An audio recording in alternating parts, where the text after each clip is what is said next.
falando do futebol feminino, ou como diria a treinadora do Super Lisboa do Benfica, apenas futebol, porque o que interessa não é o género, é como se joga, bem dito desde já pela treinadora do Benfica. E porquê? Porque na passada quarta-feira houve final da Taça da Liga de Futebol Feminino referente a esta época. O Benfica venceu o Sporting na final por 2 bolas a 1 num grande jogo de futebol. É justo dizer isso, foi um grande jogo de futebol. Aconselho desde já quem não viu o jogo que vá rever, nomeadamente os adeptos do Benfica, para verem alguém de encarnadas vá bem este ano. Este ano em Portugal, de vez em quando faz bem, faz bem. Este jogo veio no rescaldo de um derby que aconteceu este fim de semana, em que o Sporting ganhou 1-0 para a Liga BPI. Desta vez o Benfica venceu para a Taça da Liga, provando o tremendo equilíbrio que existe no futebol feminino em Portugal. E esperemos que continue a evoluir assim, porque com a quantidade de jogadoras portuguesas que as duas equipas têm, também é bom para a nossa seleção, que não esqueçamos, em abril tem classificação para o Europeu. E parabéns às duas equipas, parabéns à equipa vencedora. Só uma coisa rapidamente, gostava que houve duas grandes equipas em Leiria esta quarta-feira, o Benfica e o Sporting. Gostava que mais para a frente houvesse três grandes equipas. Esta semana foi um bocado como aqueles jogos da Liga Inglesa, em que no fim de semana estou a jogar dois grandes, depois a meio da semana estou a jogar os mesmos, e no fim da semana também estou a jogar outra vez os mesmos para 3, 4 competições diferentes. Mas aqui parabéns obviamente ao Benfica, que ganhou, também parabéns ao Sporting por ter chegado à final.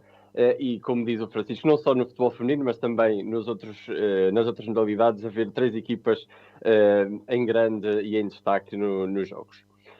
Vamos passar ao nosso segundo ponto prévio, e isto vai ser um rescaldo daquele ponto prévio que o Francisco trouxe a semana passada, da conquista das medalhas nos europeus de atletismo para deficiência intelectual. Ora, Portugal conquistou no total 17 medalhas, isto a juntar, já contando com as medalhas que o Francisco falou na semana passada.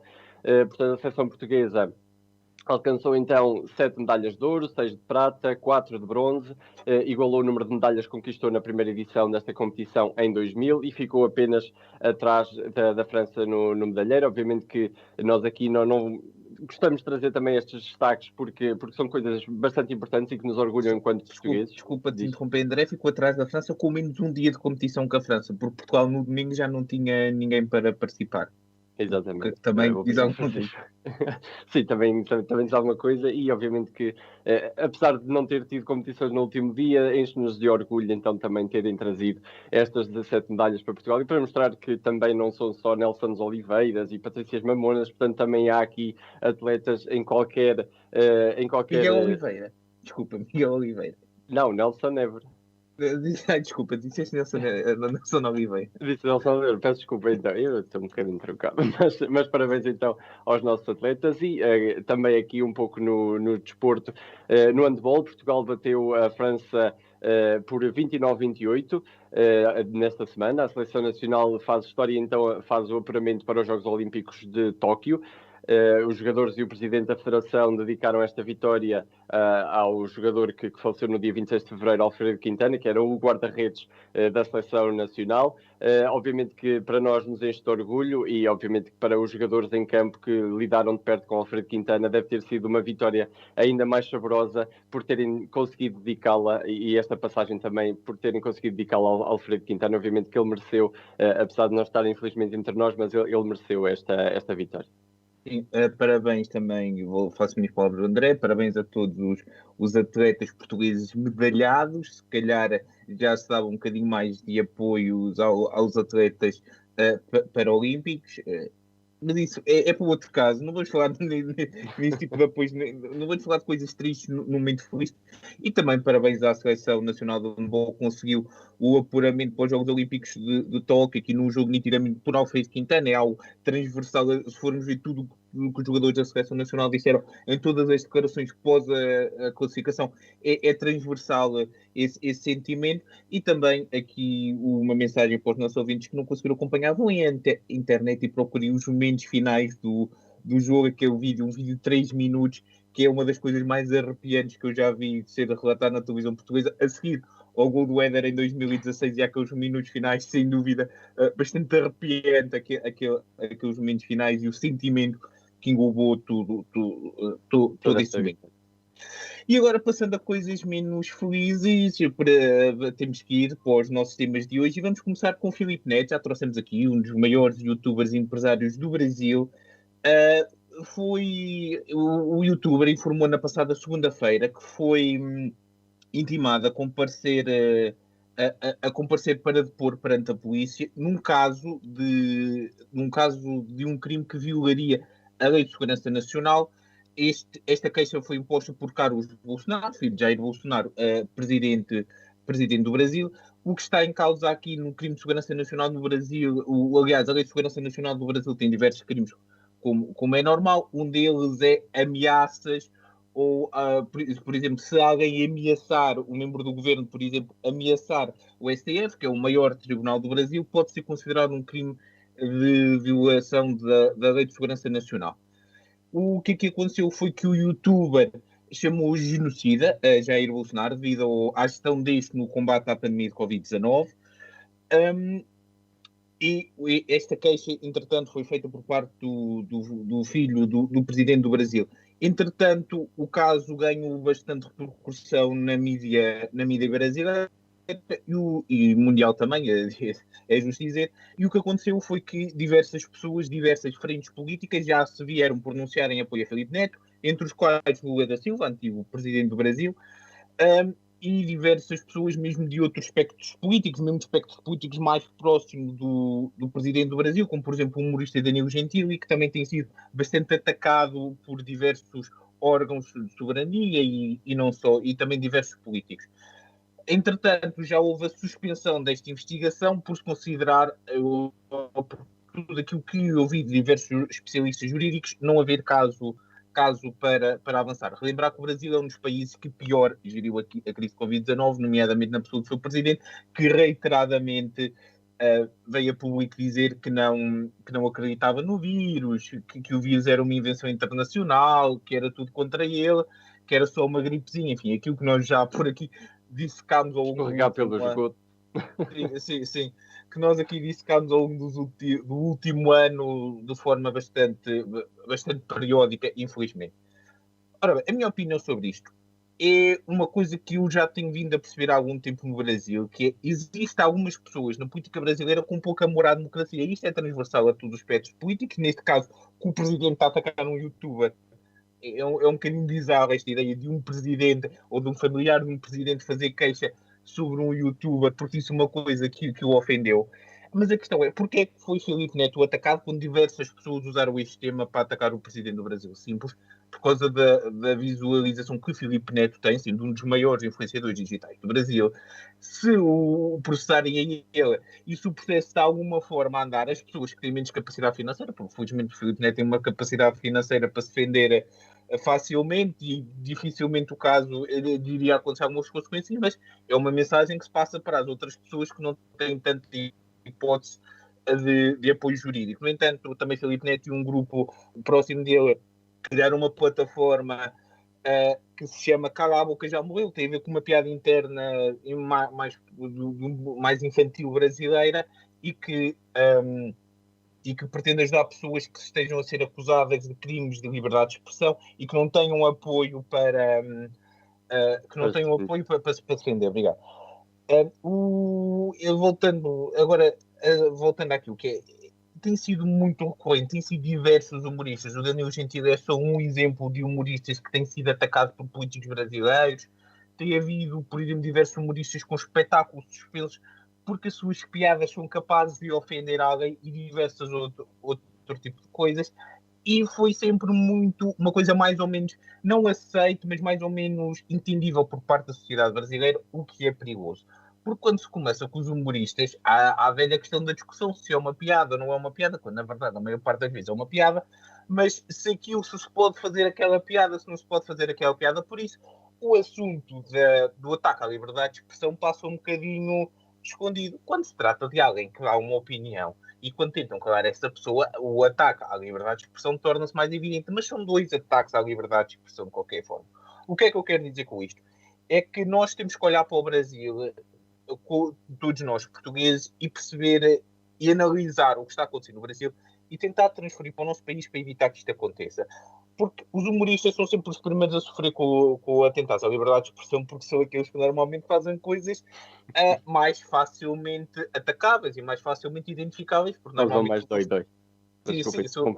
sim, são os que gozam com quem manda. Como diria alguém muito engraçado na televisão portuguesa, um comentador que dizia qualquer, não há um único ditador no mundo que goste de ter um humorista a falar de si.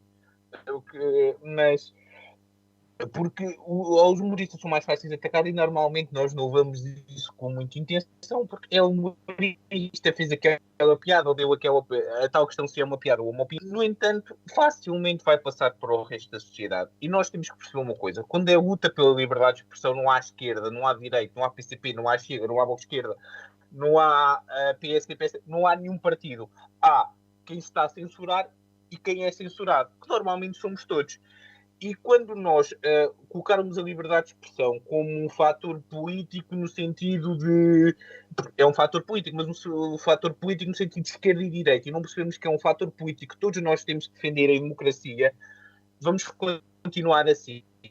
E para defender a democracia temos que defender pessoas com quem não concordamos totalmente, como neste momento pelo menos eu estou a fazer com o Filipe Neto, e já fizemos com o Mamadou Dubai com muitas outras pessoas. E quando. Porque é assim que se faz a democracia, que é, defendemos quem tem a liberdade de expressão de que nós não concordamos. Porque defender a liberdade de expressão de quem nós concordamos é fácil, mas quem nós não concordamos é um bocadinho mais difícil.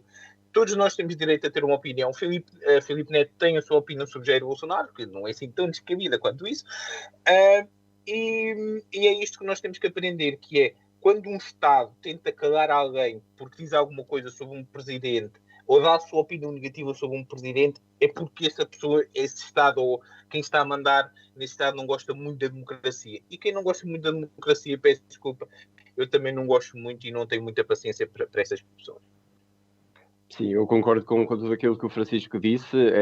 Obviamente, mais uma vez, nós pegarmos neste tipo de temas, porque infelizmente continua a acontecer. O Brasil, obviamente, que nas próximas eleições espero que mude para um presidente mais capaz de pensar relativamente a estas e outras coisas. Não é difícil. Não é difícil, mas do que se anda aí a ouvir, nunca se sabe.